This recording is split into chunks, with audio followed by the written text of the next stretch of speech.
అస్మద్గురుభ్యో నమః.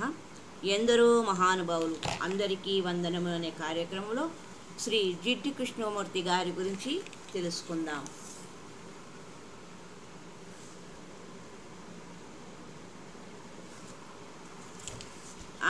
అంతర్జాతీయ ఖ్యాతిని ఆర్జించిన జిడ్డు కృష్ణమూర్తి గొప్ప దార్శనికుడు, విద్యా తత్వవేత్త, రచయిత, కవి.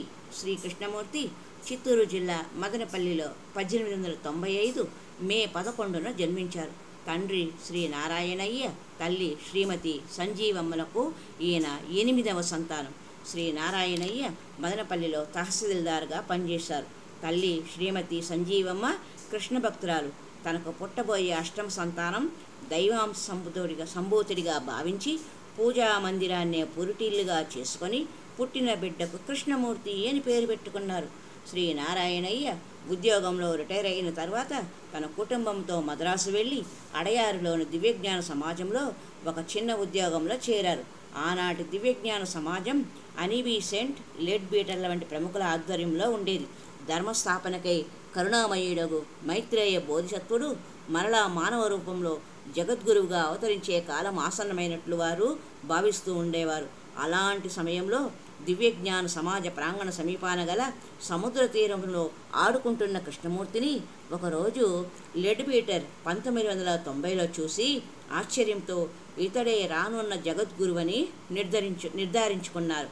శ్రీ కృష్ణమూర్తిని ఆవరించి ఒక ప్రభామండలం ఉన్నట్లు తమ దివ్యనేత్రాలతో లెడ్ పీటర్ చూసినట్లు పేర్కొన్నారు. శ్రీ జిడ్డు కృష్ణమూర్తి చిన్నతనం నుండి చదువుపై శ్రద్ధ కనపరిచేవాడు కాదు. ఇది తమ తల్లిదండ్రులకు ఆందోళన కలిగిస్తూ ఉండేది. అయితే అతని జాతక చక్రం ప్రకారం మహాపురుషుడు అవుతాడని ఉందని వారు సర్ది చెప్పుకునేవారు. అయితే శ్రీమతి అనీబీ సెంట్ శ్రీ కృష్ణమూర్తి తల్లిదండ్రులకు తెలియజేసి దివ్యజ్ఞానం సమాజం తరపున కృష్ణమూర్తిని అతని తమ్ముడు నిత్యానందుణ్ణి పోషణా బాధ్యత న్యాయశాస్త్ర రీత్యా తీసుకొని వారి ఉన్నత చదువులకై ఇంగ్లాండ్కు పంపారు. శ్రీ కృష్ణమూర్తి ఏ స్కూల్లోనూ ఎక్కువ రోజులు చదవలే. స్వతహాగా ఉన్న జ్ఞానంతో 15 సంవత్సరాల వయసులోనే at the feet of the master అనే గ్రంథాన్ని ఆంగ్లంలో శ్రీ జిడ్డు కృష్ణమూర్తి గారు వ్రాసారు. ఈ గ్రంథం 40 సార్లకు పైగా 27 భాషల్లోకి అనువదించబడింది. 16 సంవత్సరాల వయస్సులోనే తన తొలి దార్శనిక ఉపన్యాసం ఇచ్చి పలువురిని ఆకర్షించారు.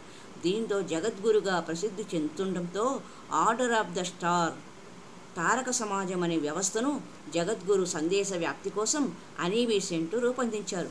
శ్రీ కృష్ణమూర్తి రూపురేఖలు కూడా అత్యంత ఆకర్షణీయంగా, ప్రతిభతో, విశాల నేత్రాలతో కాంతివంతంగా ఉండేవట.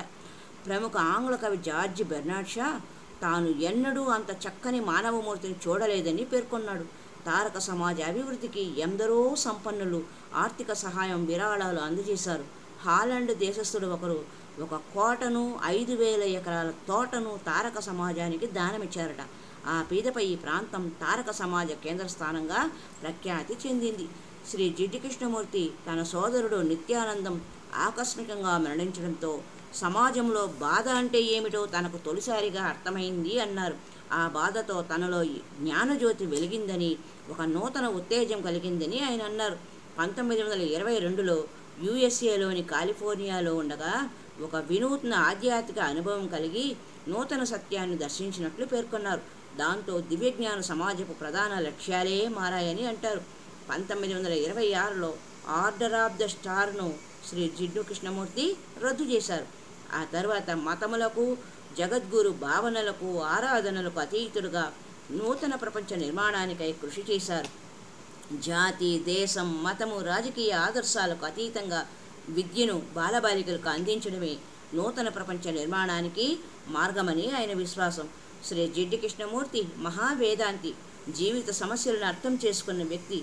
నేను ఒక అద్దం లాంటి వాడిని, నీ జీవితాన్ని, నీ నిజరూపాన్ని ఇందులో చూసుకోగలవు అని జిడ్డు కృష్ణమూర్తి అనేవారు. ఎలాంటి బంధాలు లేకుండా స్వేచ్ఛగా జీవించమని వివరించేవారు. ప్రతి వ్యక్తి తనను తాను తెలుసుకోవడమే జ్ఞానానికి తొలిమెట్టు అని శ్రీ కృష్ణమూర్తి గారు భావిస్తారు. జీవితం ఒక గ్రంథం లాంటిదని, ఎన్నో అధ్యాయాలు అందులో ఉంటాయని ఆయన అంటారు. వాటిని చదవడానికి అర్థం చేసుకోవడానికి ఎవరిపైన ఆధారపడవలసిన పని లేదు అని కృష్ణమూర్తి వారు అంటారు. ఎందరో శాస్త్రజ్ఞులు, తత్వవేత్తలు, శాస్త్రవేత్తలు, రచయితలు, మతాచార్యులతో కృష్ణమూర్తి వారు చర్చలు జరిపారు. ఆయన ఉపన్యాసాలు, బోధనలు విన్న వారికి మాటలకందని జ్ఞానం ఆ బోధనల్లో ఎంతో ఉందని అనుభవపూర్వకంగా వారు భావిస్తారు. శ్రీ కృష్ణమూర్తి యావత్తు ప్రపంచంలో విస్తృతంగా పర్యటించారు. ఎందరో స్త్రీ పురుషులు ఆయన కలుసుకొని తమ వ్యక్తిగత సమస్యలు, బాధలు ఆయనకు తెలుపుకొని ఆయన జ్ఞానబోధలతో సంతృప్తి చెంది సుఖజీవనం గడిపిన వారు ఎందరో ఉన్నారు. శ్రీ కృష్ణమూర్తి ప్రసంగాలు, సంభాషణలు టేప్ రికార్డర్లో టేపు చేసుకున్న, నోట్బుక్స్లో రాసుకున్న రచయితలు, ప్రముఖులు వాటిని తగిన విధంగా ప్రచురించారు. శ్రీ కృష్ణమూర్తి విద్యార్థులతో, ఉపాధ్యాయులతో, వారి తల్లిదండ్రులతో చేసిన ప్రసంగాలలో ఎన్నో అమూల్య విషయాలతో లైఫ్ అహెడ్ పేరున ప్రచురించారు. అలాగే కృష్ణమూర్తి గారి ప్రసంగాల సారాంశాన్ని, బోధనలను పలు గ్రంథాలలో నిక్షిప్తమయ్యాయి.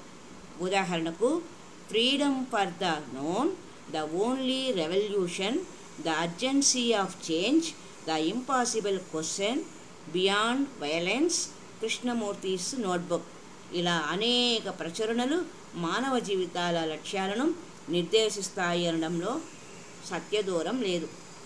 శ్రీ కృష్ణమూర్తిని గురుతుల్యులుగా భావించే వారి సంఖ్య, అభిమానించే సంస్థలు అనేకం ఉన్నప్పటికీ తాను గురువును కానని, తనకు శిష్యులు ఎవరూ లేరని, ఎవరికి వారే గురువులని శ్రీ కృష్ణమూర్తి పేర్కొంటారు.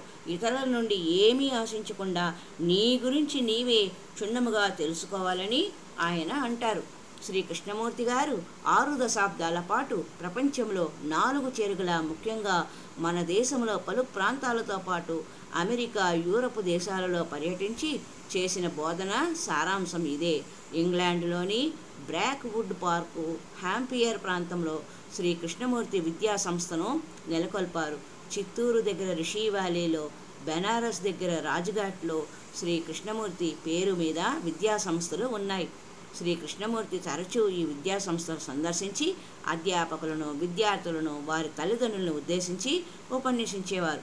కొందరికి ఎటువంటి సంతోషం ఉండదు, కొంత అసంతృప్తిగా, విషాదంగా ఉంటారు. సంతోషం కావాలనుకోవడం కోరిక అవుతుందా అని ఒక్కరు కృష్ణమూర్తిని ప్రశ్నిస్తే, నీవు కష్టపడుతున్నప్పుడు ఆ కష్టం నుండి దూరం కావాలి అనుకుంటావు. అది కోరిక కాదు, అది ప్రతి ఒక్క మనిషిలో సాధారణంగా ఉండే స్వభావమే. కానీ మానవ జీవితంలో ఎప్పుడూ ఏదో ఒక బాధ, వ్యధ అనుభవిస్తుండడం సహజం. కాబట్టి ఏదో ఒక సమయంలో ఏదో ఒక బాధ అనుభవించాల్సి రావడం తప్పనిసరి. బాధలు, సమస్యలు, విచారం కలిగినప్పుడు పరిగెత్తి పారిపోవాలనుకోవడం సబబు కాదు అంటారు ఆయన. దేవుడు అంటే ఏమిటి? దేవుడిని ఏమి కావాలని అడుగుతాం? దేనికి పూజ చేయడం? మతం అంటే ఏమిటి? ప్రార్థన, దాని ప్రాధాన్యత ఏమిటి? ధనికుల కంటే పేదవాళ్ళు ఎందుకు సంతోషంగా ఉంటారు? ప్రపంచంలో దుఃఖం, అశాంతి ఎందుకు ఉంది? సంతోషంగా, తృప్తిగా ఎలా ఉండగలం? ఇలా పలు ప్రశ్నలకు సమాధానాలు ఉత్కంఠభరితంగా, సాధికారంగా ఆయన బోధించారు. శ్రీ కృష్ణమూర్తి బోధనలు సామాజిక అవసరాలను గుర్తించి మనిషిలో జ్ఞానతృష్ణను తీరుస్తాయి. శ్రీ కృష్ణమూర్తి ప్రసంగాలు విన్నవారు ఆయన బుద్ధదేవునికి సమానమని సరిపోల్చుకుంటారు. తన జీవిత కాలంలో సుమారు 700 గ్రంథాలు ఆయన రచించారు. కాలిఫోర్నియాలో తన కుటీరంలో 1986 ఫిబ్రవరి 17న పరమపదించారు. హరి ఓం తత్సత్.